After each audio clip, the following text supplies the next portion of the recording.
Hey, Miguel Dorati back here on the CRP, and I'm joined by Chad Lack for another one of our updates on Soda Pop and the bioXcellerator processes that he's been going through down in Colombia. He's back from his second trip, and I got questions. I want to know what happened there. Obviously the trips are, when they get down there, they're there for a few days. They're centered obviously around the child and his treatment and stuff. So, plans like, let's podcast together and things like that. None of that really worked, as they get real busy down there. So, Chad, I'm going to let you, talk to people about this second trip down there and stuff. After the first trip, Soda had shown a lot of improvement. We have been happy about, a lot of the progress he had shown and things in many different facets. And we had a previous podcast that we talked about the effects that you had seen after the first trip. So now here we are after the second trip. And why don't you tell people the short story, and then we'll get into some questions. Okay, well, as you can see, we're with bioXcellerator. The middle picture shows that. bioXcellerator's been excessively good to us, and we're very grateful, and we want to be able to spread the message of exactly what this is about. So the long and short of it kind of goes like this. You get on a plane and you go to Colombia. That costs you several $1,000s. You land, you get in a hotel, you drive for an hour and a half, hour and 15 minutes, whatever, depending on traffic and whether you get stopped by police and that kind of stuff. And it's rough and it's tumble, and then you get there, and when you come into Medellin, you see this, especially at night, a breathtaking view, the likes of which you're never going to see anywhere in the United States. It just doesn't exist. And I don't know where in the world you could actually see this type of environmental viewpoint, but it's absolutely fantastic.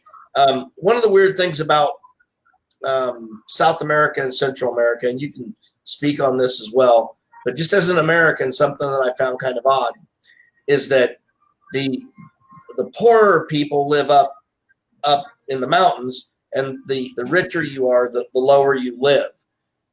So we got there, and it was not at all as easy as we had hoped it would be, or as easy as it was last time. So that's the intro to it, Miguel.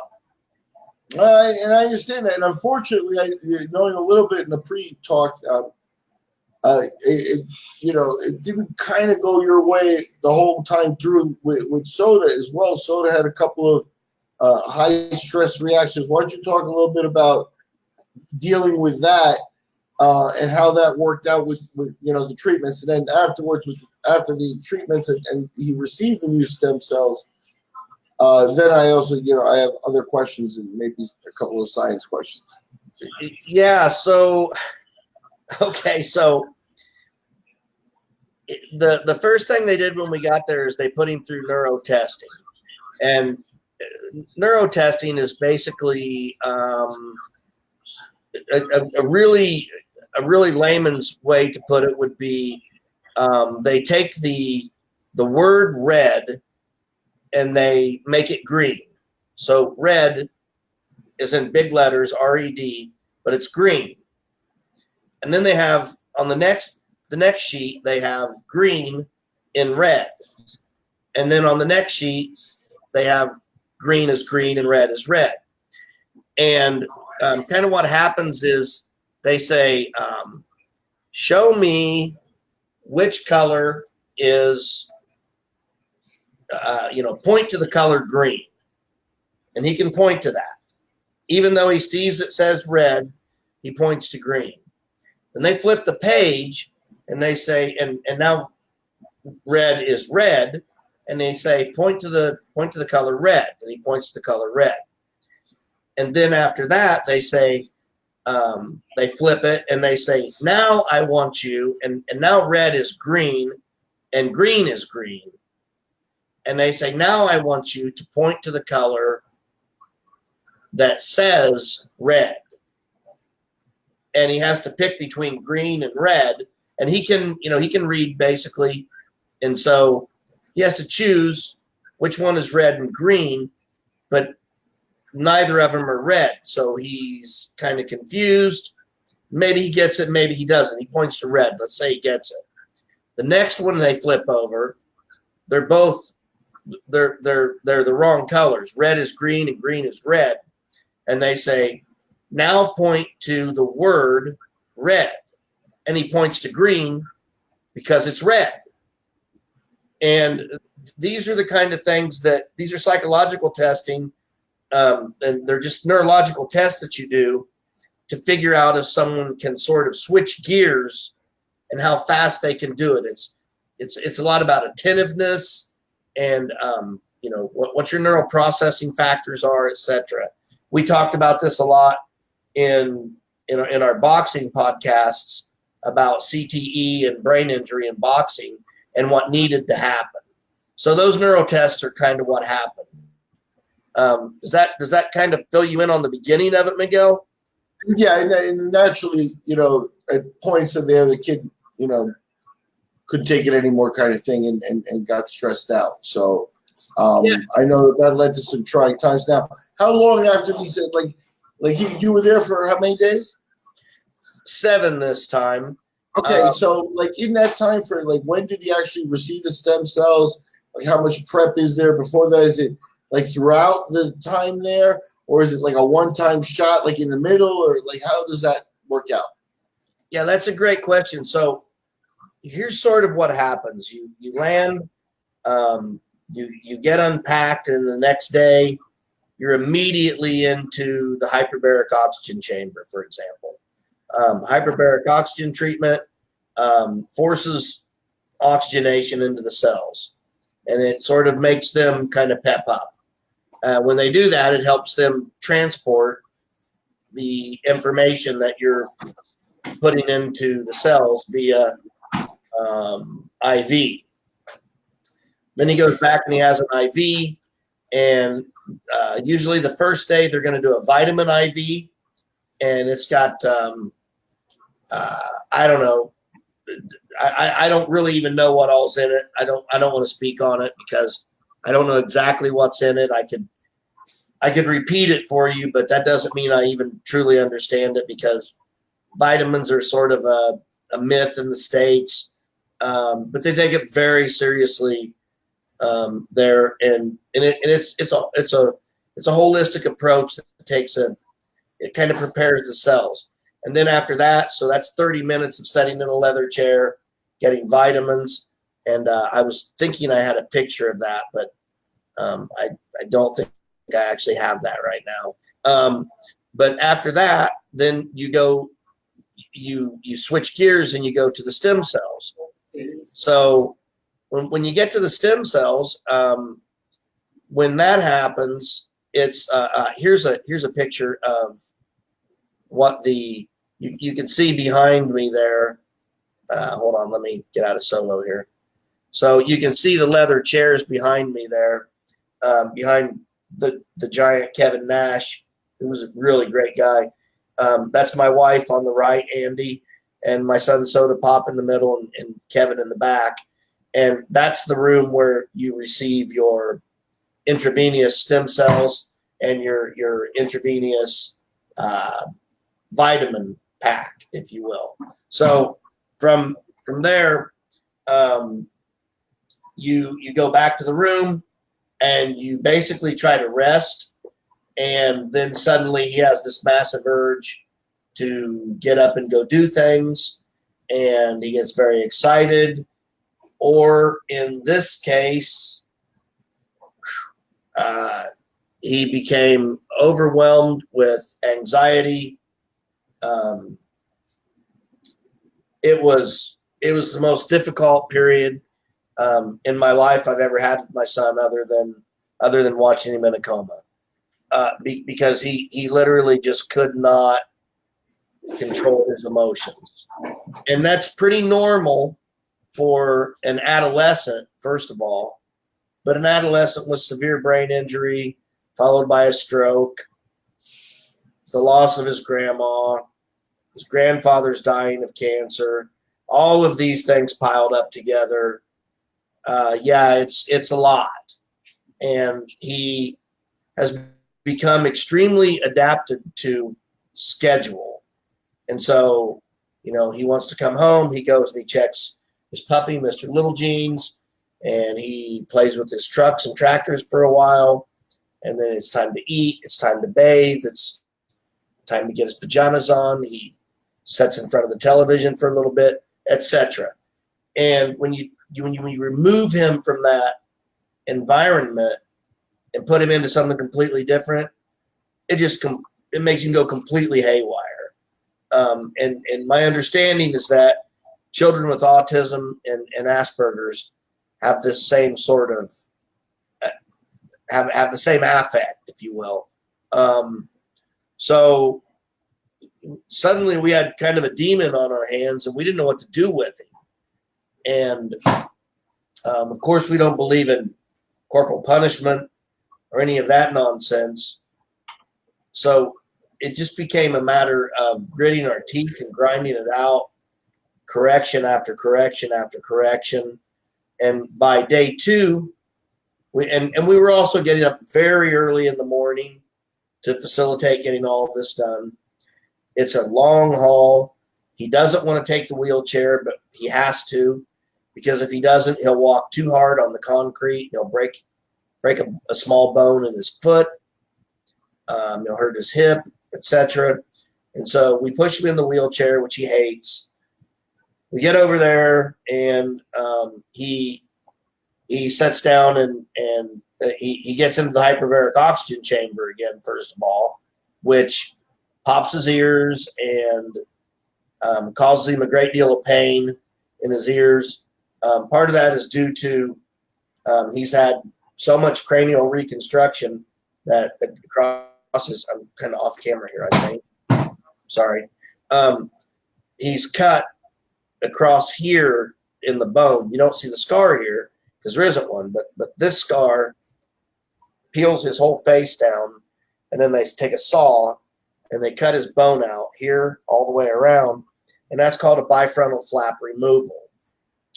And they did that the first time in the hospital, 7 days too late, I might add, which is why he had the stroke, because they didn't remove it immediately, which they should have, and we have no idea why they didn't. It's extremely frustrating, and we try not to think about it anymore.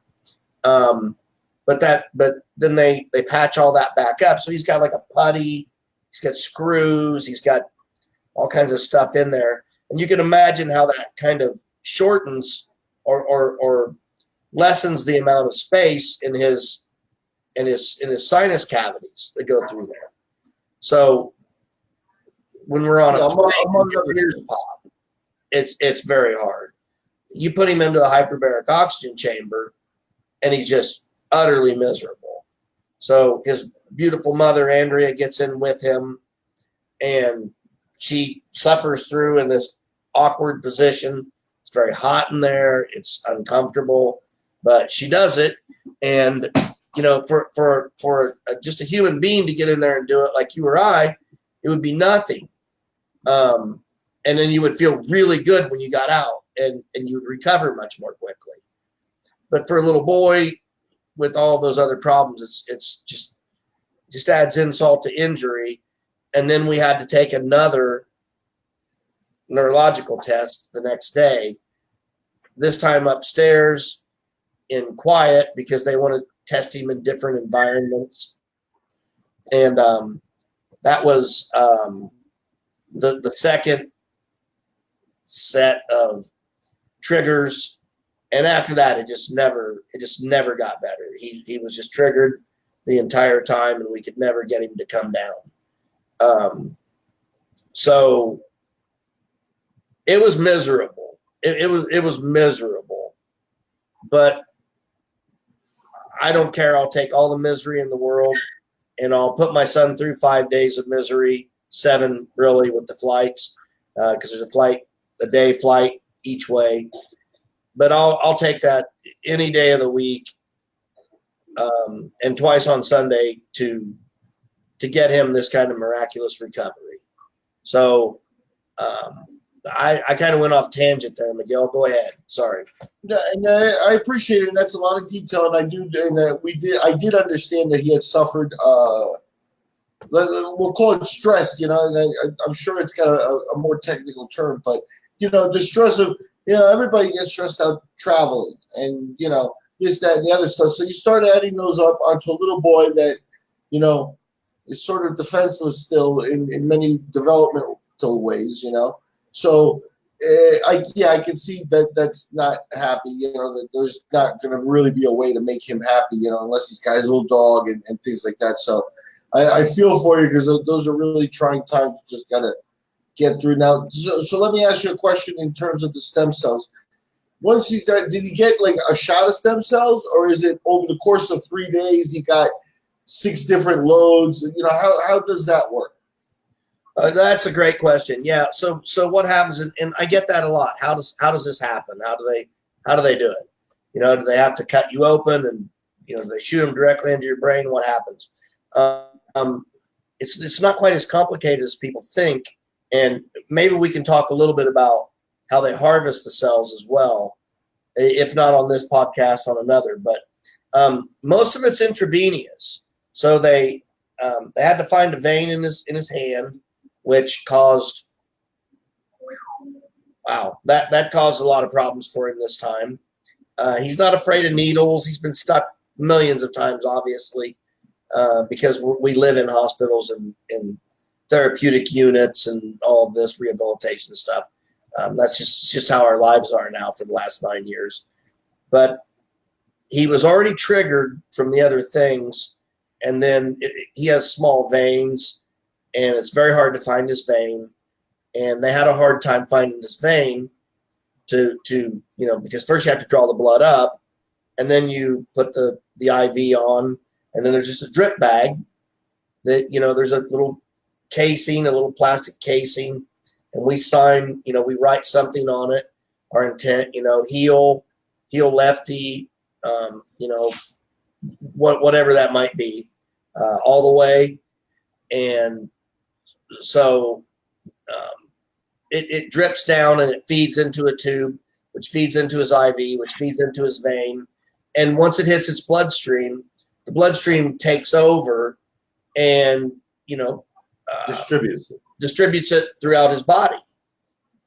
So that happens, and then they do another vitamin treatment, and then we go home for the day. And he's triggered. Fortunately, he also becomes starving. One thing that will happen, especially on the intrathecal, but even on the IV, people will find that they'll get extremely cold. I don't know what that is, but they'll feel like they're just freezing to death. So his second one, so he got there, he did stem cell, IV, and hyperbarics, and neurological testing. The second day, he just did IV and hyperbarics. And then he went up and did the neurological testing again. The neurological testing triggered him again so badly that I had to leave the room because I felt like maybe I was part of the trigger. But his mother stayed with him to help interpret because his speech is difficult, and there was a communication gap because Dr. Carlos, he's a clinical psychologist.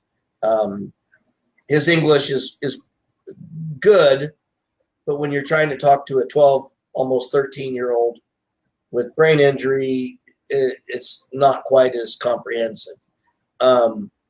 So Andy stayed in, and I went out to try and calm him, and she walked out of there and looked like she was about to pull her hair out. So it was rough, and he'd been triggered again because this test was even harder, and that's just part of it. And we just tell him, hard work pays off, and this is part of your cross to bear. This is your burden to carry, and we'll carry as much of it as we can, but ultimately he has to do it.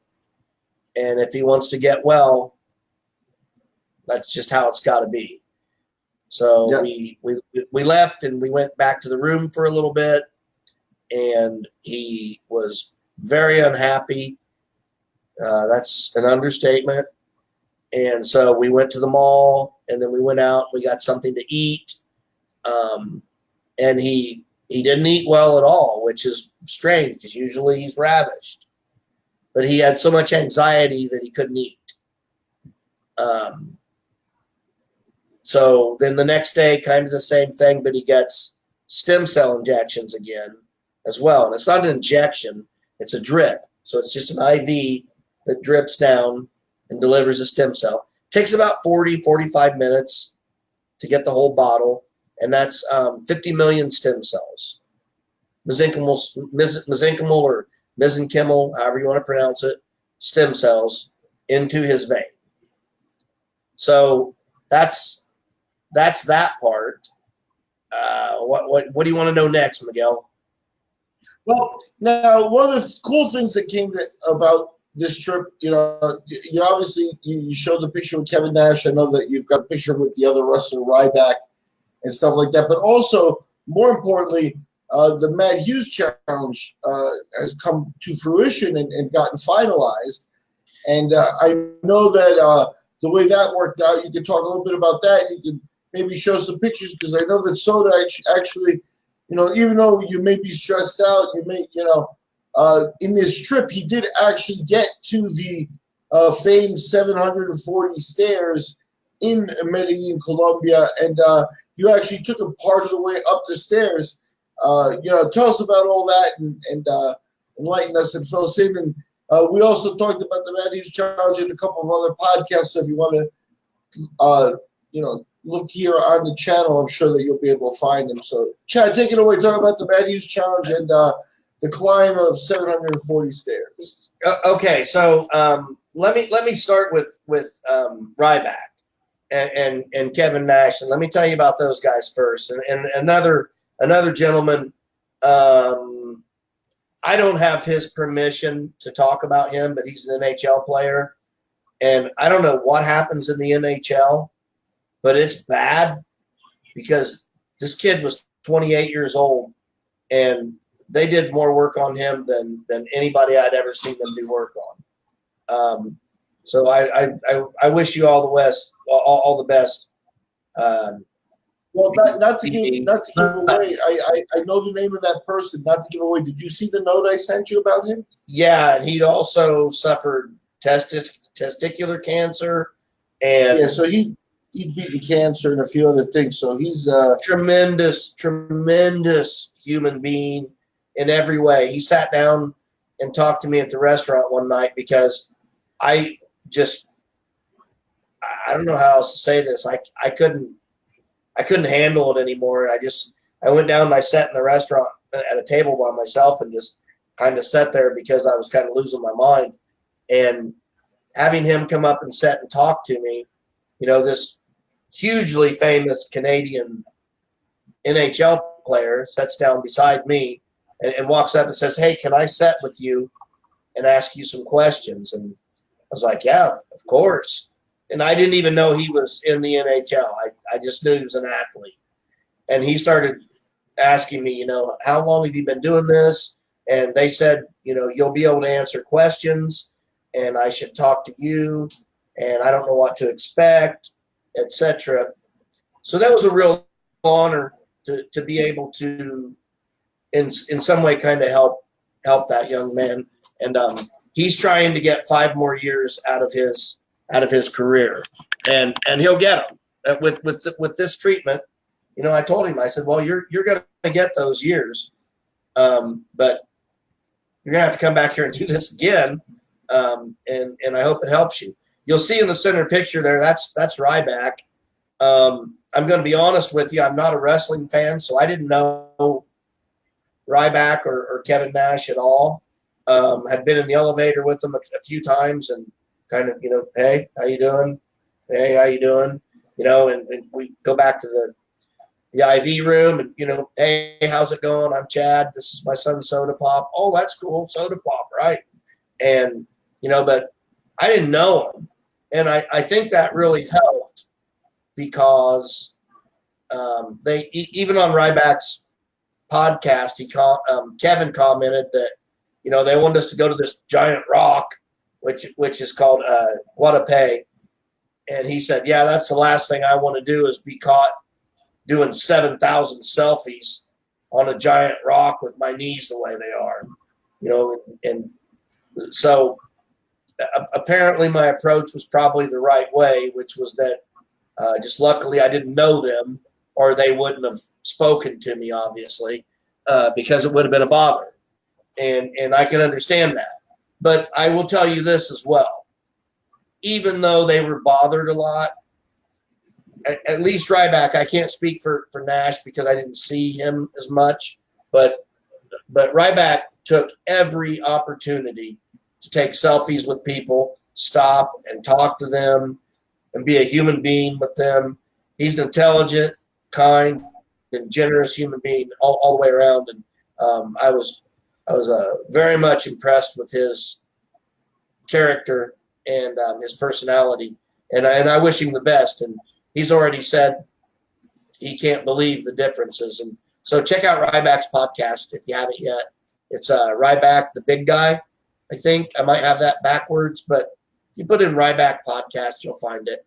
But yeah, Ryback was a great guy, and he really took a shining to Soda and asked me to keep up with him and, let me know, let him know how Soda's doing and things like that. So, I'll keep him up to date. And Ryback, if you're watching this, I hope you're doing well, brother. I wish you all the best. So we go to this giant rock for the Matt Hughes challenge, right? And I got to put this in, Miguel. Daniela Lux of Lux, that's Luxe, at Lux, Luxe, medical concierge. If you type that in and you're in Medellin, you're going to get fantastic service.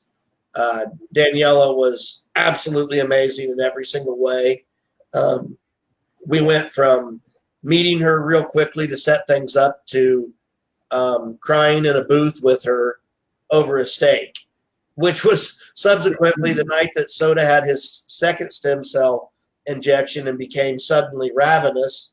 And this little 100-pound kid ate all of his steak, which was about literally that big and probably 1.5 inches thick. And he eats it fairly rare like mine. And then he wound up eating all of my wife's French fries and about 1/4 of my steak too. And he could have eaten more, but we were like, you're going to be sick if you keep eating. So you have to eat some vegetables. And he was like, I'm done. So we went to the rock. And when we went to the rock, we really had only envisioned looking at it, getting an idea of it. There are little towns around there and other things you can do and buy trinkets. And, we had amazing coffees and coca tea and stuff like that. It was really great. Miguel, you cannot imagine. It's the second largest rock in the world. It's 65 to 70 million years old. So about the same time as the dinosaur extinction. And I'm thinking, I have this thought in my head of what a big rock with stairs is going to look like. And when we got within, 6 or 8 miles of it, you suddenly see it, over the hills and curves of the mountain. And, every time you come up on the top of it, you look and you're a little closer and you realize that it's literally a giant half egg sticking out of the ground with 740 steps on it. And it was the most daunting and scary thing I've ever seen in my life, because we'd been talking smack to Matt Hughes for months now about we're going to climb this rock. And as soon as I saw it, I said, we can't climb that. I can't climb that, let alone Soda, and I'm fat, but I can still get around. He's got problems. There's no way he's getting up that thing. So the people at the Rock, our tour guide actually said, look, he's probably not going to climb the whole thing, but we have a film camp. We have a film crew here. Hi, Andres, you're great. And we'd like to just take a couple of quick pictures. And so I hope I have that picture from step 1. I'm going to put that up for you real quick. Yeah. So there's step 1 of the rocks. And so do you have a picture of the rock, of the whole rock? Because it's a pretty I have it on my site, and this is the opening of the rock. So we're on step 1 there.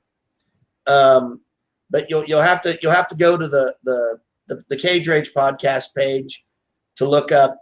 For people that want to visualize it, I mean, if you picture like the American Badlands or like the Grand Canyon, not even Red Rocks areas, not even close. No, but for sheer size,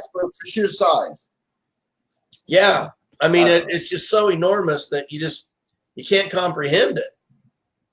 So we started walking, and Soda said, "I can do this whole thing," and I was convinced completely. I mean, he just was chugging, and he was reciprocating his steps. That means that he's going step by step by step, not stepping up one, stepping up one, stepping up one, but actually reciprocating his steps.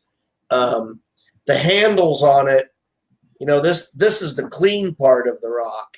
As you get further up the rock, it gets much more difficult to ascend, and you can kind of start to see in these areas here where the rocks bend, and this thing snakes up the canyon or up the crevice on the side of this rock from water damage over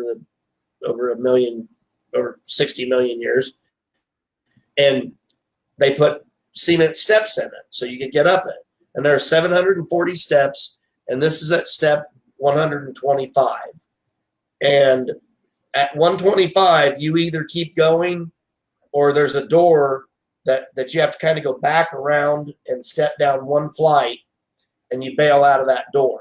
It's kind of like an old bar's prison door, made out of cool. rebar or whatever. And you can go out and you can get on the downside, because there's an upside and a downside to the stairs. We didn't know any of this when we started climbing it. We just thought, oh, we'll walk up. We also didn't realize the massive amount of people who were going to follow us up this stair. Now, when they saw the cameras, suddenly it was just this massive influx of people. And there are buses coming in and out of this place constantly. And so we've got 5 bus loads of people wanting to climb these stairs, and we're moving pretty slowly, you can imagine. And the railing on the stairs, let's see if I can get my hands in there, are about that big around at the smallest points, and at some points it's just a big square. So it's not like he can grab it and put his hand around it or anything. And then it stops at a rock, and then there's just a flat wall. So there's no rail at all. And I'm walking behind him, holding his hips. And when we got to step 125 right here, I said, I think we'd better turn around, because this is our last effort to, what do they say, take the sissy way out in the haunted house. You have the duck out door. And yeah, that was our duck out door. Thank God we did that, because we were so exhausted from taking him back down the stairs that by the time we got to this photo, and there's one more here somewhere where, well, I guess I don't have that one with me. But yeah, by the time we got to all of that, we were so exhausted and beat up that, hell, we could barely walk, Miguel, because going downstairs is a lot more difficult than going upstairs. When you go up, you're leaning forward, putting gravity into it. When you're going down, you have to lean back, and he still leans forward. So we have to hold him back. So Andy was behind him, and I was in front of him walking backwards down these stairs that are all over the place. So yeah, it was an experience. But having said that, hopefully when we edit this, we'll be able to put Matt Hughes's response to it in there. And he said not only does he want to do it once, he wants to do it twice. So he's up the stakes for us. His comment was, you know who likes a challenge? This guy. How about we do this, Soda Pop? How about we go twice? I accept your challenge. So the Matt Hughes Champ Challenge is officially on. And I'm glad to hear that. And I'm glad, you know, that the signs from Matt are positive with the stem cell treatment as well. You know, that's always something that, you know, we want to keep at the forefront here, that, you know, bioaccelerators, you know, got an ability to just like affect a wide range of people, you know, from a wide range of different, you know, walks of life, whether it be like recuperative or, you know, like in the case of the wrestlers and stuff, or, you know, something where they're recovering from a trauma. So I'm psyched, and I'm hoping that, you know, we get a full video and the stuff on the climb and the challenge, because I'm excited about it. So before we wrap it up here, when are you guys going back?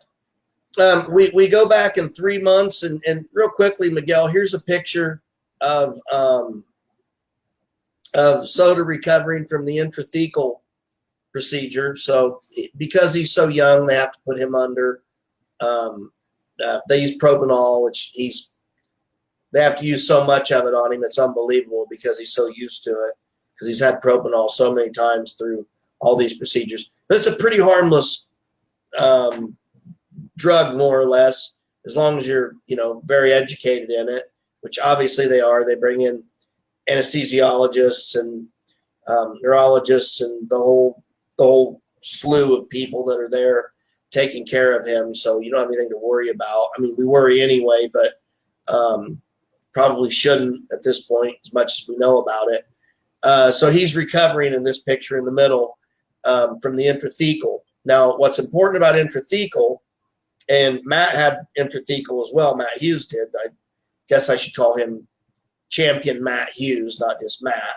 But Matt had the intrathecal done as well. And if you check his page, you'll see where he's checking the oil on a tractor.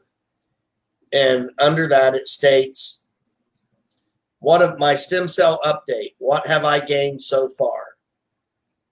Before stem cells, I could not remember. I helped my friend with mowing the county ditches out in the country.